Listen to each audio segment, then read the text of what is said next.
Dahil ang ating gobyerno, ang inaatupag, ay puro politika. Gago. Number 1 yun, pag nagago po sa inyo. Wala kayong ibang iniisip kung hindi tirahin yung tumitira na laban sa inyong pagnanakaw sa gobyerno. General Torre, hinahamon kita. Hinahamon kita, General Torre. Nag-iisip ka ba sa iyong filing of charges? Kay General Dado, nag-isip ka? And that's the start of revolution. Taong bayan ang kinakalaban mo. General Supremo ay siya lang nagre-represent ng taong bayan. Naintindihan mo ba? Paano kung kami ay pumunta sa kami lahat ng sambayanang Pilipino? Tayo mga sambayanang Pilipino, huwag tayo magpagago. Takutin nyo kami mag-file ng charges? Sige nga! Wala na kayong ginawa kundi manakot. Ang isipin nyo, Philippine National Police, ang isipin niyo, wala na ang kaban ng bayan natin. Yun na pala protektahan nyo, hindi yung taong bayan na nasumisita sa nangyari sa ating bansa. Yun sana ang iniisip niyo, yung kapakanan ng taong bayan, hindi kapakanan ng mga iilang taong demonyo. Mag-isip ka nga, General Torre, magmula doon sa KOGC, isa kang utusan, hindi lang gagamit yung pagkainiran mo. Gamitin mo yung pagkainiran mo, huwag kang magpapadikta. Mayroon kayong responsibility sa taong bayan. Hindi lang kung inutusan ka ng Pangulong Marcos, ay susundin mo. Paano ang taong bayan? Paano ang taong bayan? Baliwalain nyo na lang? Wawalang yain nyo na lang ang taong bayan? Kami ni Supremo ay nagsasalita in behalf of the Filipino. Tingnan nyo nabuo namin ang Filipino Guerrilla Force April 9. Dahil naisip namin na ang gobyerno natin ngayon ang inatupag ang kanilang political opponent pabagsakin in preparation 2025 and 28. Hindi nyo ba nakikita yun? Philippine National Police? Hindi nyo ba nakikita yun? Ang dami ng galit ng kapwa nyo police sa ginagawa ninyo. Wala na kayong moralidad. Ginamit na kayo ng mga demonyong nasa gobyerno ngayon. Sige, kulong nyo kami lahat. Kasi lahat naman kami galit sa gobyerno eh. Almost, hindi ko sinasabi mga bulag at bingi ng mga taong bayan na hindi nakikita ang korupsyon, ang abuse of power. Kulang ng tubig. Okay, kulang ng tubig sa galit, Narco politics, communist in Congress. Ang ating presidente hindi napapag-drug test because positive. And of course, the First Lady, magpa-drug test kayo para ang duda ng taong bayan ay mawala. Now, kung hindi kayo nag-undergo ng drug test, still sa isip nila, mga durugista kayo. Biruin nyo, Pangulo kayo ng Pilipinas, adik ka. Ang sinasabi nga sa sarili ko, ang pamilyang Marcos adik. Hindi nyo ba nakikita, General Torre, na inyong, kayong CIDG, kayong mga CIDG, ang trabaho ninyo, protektahan ang taong bayan. Ito matawag.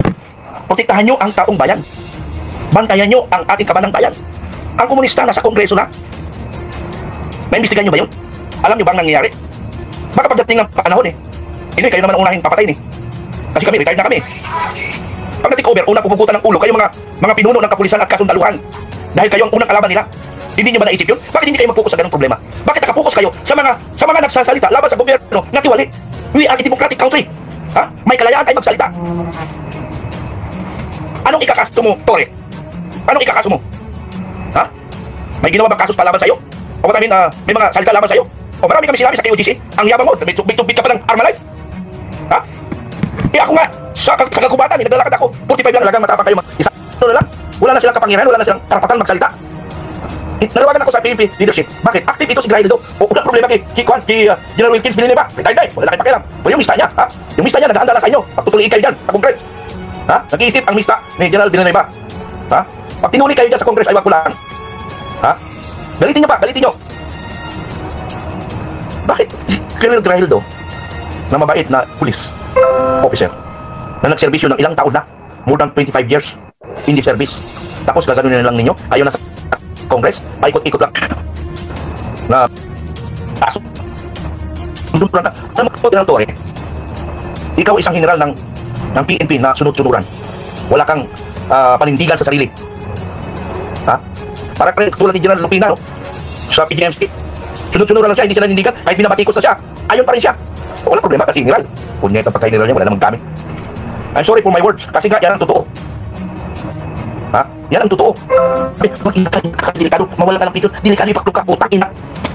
Nabuhay pa tayo sa mundo kung natin panindigan. Ako nakahanda ako makulong. Basta ang ginawa ko ay para sa bayan, ang aking karapatan. Ayaw kong masabi na umatras ako sa aking paniniwala. Wala kayo. Kung talagang matatapang kayo, huwag kayo gumamit ng batas. Magharap tayo sa labas. General Torre, pakita tayo sa labas para mag-appear.